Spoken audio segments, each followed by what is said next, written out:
The movie kicks off with a big fighting championship called Kumite. There are two masters, Shu and Wei, who are facing each other in the final match. They'd been enemies for a long time, and after battling for nearly 6 hours, the match ends in a draw. The head judge decides they can send their students to compete again next year. No need for preliminaries. Fast forward 9 months, a team is out looking for talented fighters, sending out invites. They approach a fighter named Cassidy, who's invited to join the preliminary round happening in a week. Meanwhile, in Brazil, there's an aspiring fighter named Maria, and in Russia, there's a famous fighter named Vieta. The scene switched to America, inside a small restaurant. There's a waitress named Jane working that night. One of the male customers teased her and invited her to a farm, but Jane was having none of it. Another guy teased her too, but Jane didn't take it sitting down. She gave him a good beating. Cutting to the chase, Jane got fired from her job because of the fight. While heading to her car, she got attacked that night, but managed to make it home safe. She's got big plans though. She's off to Hong Kong for the Kumite competition's preliminaries. Turns out her dad used to compete there, but it's been 15 years since she went to Hong Kong. Jane said her goodbyes to her mom and set out on her adventure. Now Jane's in Hong Kong, hopping on a bus to get to the preliminary round location. Over at Master Shu's place, she's scratching her head because she hasn't found the right student yet. But Master Wei's been busy training a student named Ling, getting her ready for the Kumite competition without going through the preliminaries. Now let's get back to Jane. She finally arrived at the location, but she got a bit lost looking for the place. A young guy came up and offered to help, and Jane trusted him, not knowing he had ulterior motives. He led her into a trap, and things got dicey. Luckily, Master Shu happened to pass by and noticed what was going on. Jane followed them until she found herself in a quiet spot, where they planned to take her bag and cause trouble. Jane, tired and all, couldn't put up much of a fight. Fortunately, Master Shu stepped in to rescue her. Jane also got a glimpse of her martial arts skills before she passed out. Moving on to the next morning, Jane woke up at Master Shu's house. She was impressed to see her so focused on cleaning. They had a chat, and Jane told her about her goal of joining the Kumite preliminary round in Hong Kong. However, Shu had a chuckle and said her fighting skills were still pretty basic.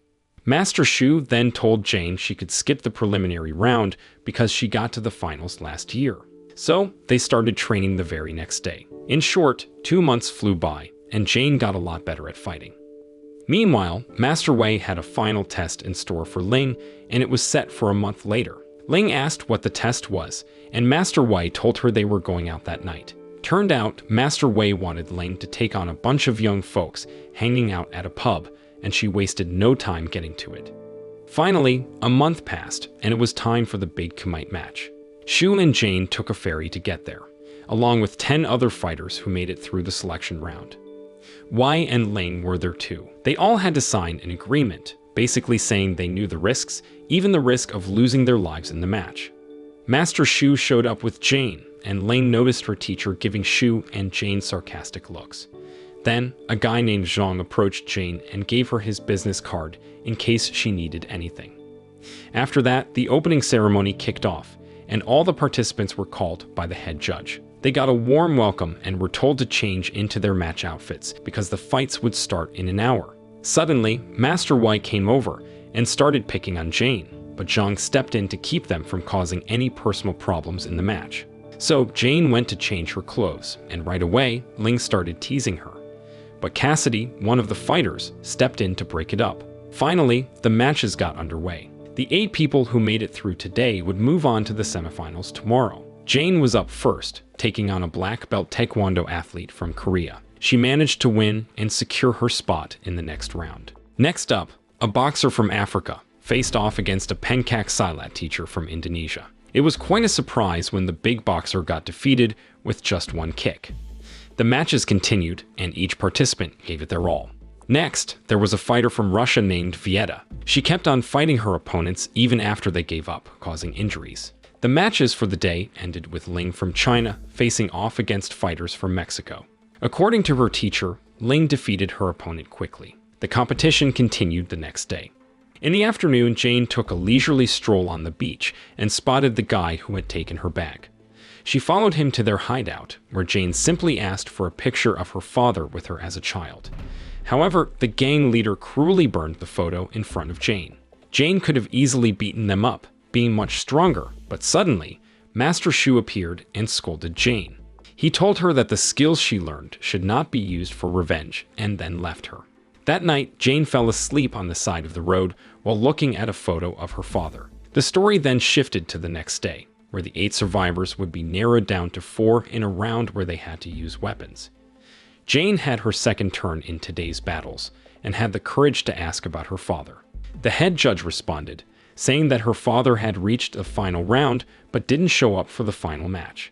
Jane remained silent and continued to fight, this time against Pencaksala teacher. Finally, Jane made it to the semifinals, but Cassidy had to face Vieta. In a surprising twist, Cassidy gave up and left the competition arena. However, unexpectedly, Vieta pulled her back in and managed to defeat her.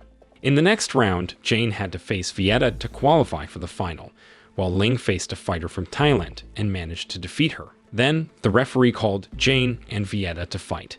The winner would face Ling in the final match tomorrow. Jane stepped into the ring to face Vieta. She was initially overwhelmed by Vieta's skills. Just when it seemed like Vieta had won, Jane made an incredible comeback. She managed to beat Vieta and qualify for the final, even though she was very badly injured. Suddenly, Zhang appeared and urged Jane to surrender. It was revealed that Zhang had killed Jane's father to win betting money. He didn't want to kill Jane like he had done with her father, especially seeing how injured she was. He knew she would lose. That night, Jane also went to Master Shu. Master Shu used her inner strength to help heal Jane, so she'd be ready to face Ling the next day. Meanwhile, Master Y felt confident that Ling would win because she knew Jane was badly hurt. The next day, everyone was surprised to see Jane had recovered so quickly. Zhang was worried he'd lose his bet because he had favored Ling. In the end, Zhang admitted he had acted unfairly by killing Jane's father for betting money, and he was immediately arrested. The moral lesson from the story is that in competition, it's important to have integrity and sportsmanship. Seeking revenge or resorting to unsportsmanlike behavior can lead to bad outcomes for everyone involved.